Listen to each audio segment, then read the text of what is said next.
पूज्य मालिक को प्रणाम। आज हम मेरा दर्द रामचंद्र की संपूर्ण कृतियाँ भाग 2 से पार्ट 3 लाई हूँ, जो कि बाबूजी कहते हैं कि दर्द का हद से गुजरना है दवा हो जाना। संक्षेप में यही दर्द की राम कहानी है, जिसे मैंने शायद दर्द भरे शब्दों में आपको सुनाया है। जब आपके हृदय में दर्द की ऐसी बाढ़ आ जाएगी कि आप स्वयं खुद के समुद्र बन जाएंगे, तभी मैं अपना परिश्रम सफल समझूंगा। तो फिर इसका मतलब क्या है? न दर्द, न बेचैनी, न मिलन, न वियोग, न शांति और न उसका उल्टा। यह तो वही है जिसके लिए हमने दर्द जगाया था। सब पर वही प्रभाव होता है जैसा मैं चाहता हूँ। भरोसा रखिए, इसमें कुछ भी कठिन नहीं है, क्योंकि ईश्वरीय मार्ग में कठिनाई जैसी वस्तु है ही नहीं। अडिग निश्चय और अविभाजित ध्यान, केवल 2 चीज़ें ही ज़रूरी हैं। उसके बाद हर वस्तु जिसकी आपको खोज है वह आपके पास, आपके भीतर ही मिल जाएगी। नहीं, बल्कि आप स्वयं ही वही हैं जिसकी आप खोज में हैं। उसके लिए सिर्फ एक दहकते हुए हृदय की आवश्यकता है, जो राह के कांटों और झाड़ियों को भस्म कर दे। आपको वही बनना है जो वास्तव में आप हैं, और दर्द उसका प्रमाण है, वह बेचैनी उसकी पूर्वगामी स्थिति। मैं इस हालत में 40 दिन से भी अधिक रहा। इसके बाद उसका स्वरूप बदल गया और उसका स्थान एक ऐसी शांति ने ले लिया जिसके साथ एक विचित्र तरह की बेचैनी और अधीरता जुड़ी हुई थी, जो लगातार 22 साल तक बनी रही। संक्षेप में मेरे अभ्यास का संपूर्ण काल दर्द भरी बेचैनी में बीता। यह सब केवल मेरे भाग में पड़ा। मेरे साथी, गुरु और बंधुओं में से किसी ने भी इसमें ज़रा सा भी हिस्सा नहीं लिया। मेरे दिल में उसके प्रति एक अजीब आकर्षण था। हो सकता है कि मैंने शांति का गलत अर्थ दर्द और बेचैनी ही समझ लिया हो, पर अब चूंकि समय बदल गया है और हर आदमी शांति का ठीक अर्थ पूरी तरह से समझता है, वह उसी की ओर झुकता है और उसी के लिए लालायित रहता है।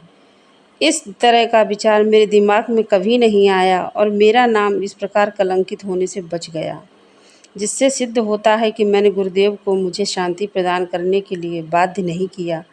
मैंने जो कुछ भी पाया है वह मुझे वरदान के रूप में मिला, जिसके लिए मैं पूर्ण रूप से केवल अपने सद्गुरु का ऋणी हूँ। अब हम ये सोचें कि हृदय में इस प्रकार की भावना विकसित करने के लिए कौन से उपाय आवश्यक हैं। इसके लिए हमें उन सभी बातों पर विचार करना होगा जो इस बारे में हमारे सहायक हैं, और उन पर भी जो हमारी प्रगति में बाधक बन सकती हैं।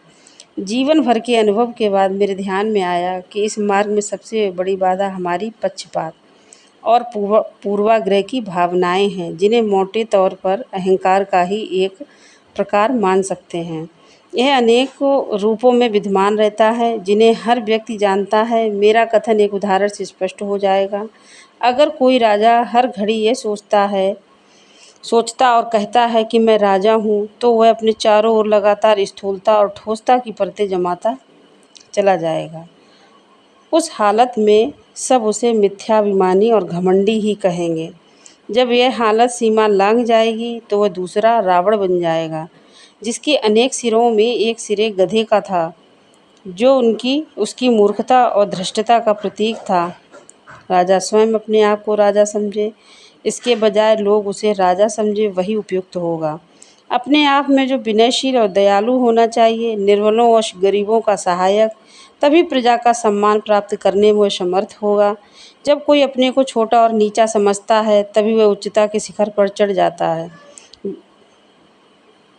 विनय से जो सिद्ध हो सकता है वह धृष्टता से कभी नहीं मिल सकता। इसीलिए व्यक्ति को अपने महान गुणों को किसी भी अवस्था में नहीं छोड़ना चाहिए, चाहे वह छोटा हो या बड़ा, उच्च वर्ग हो या निम्न, ब्राह्मण हो या शूद्र। ईश्वर की कोई जात नहीं होती, ना ही कोई सामाजिक भेदभाव होता है।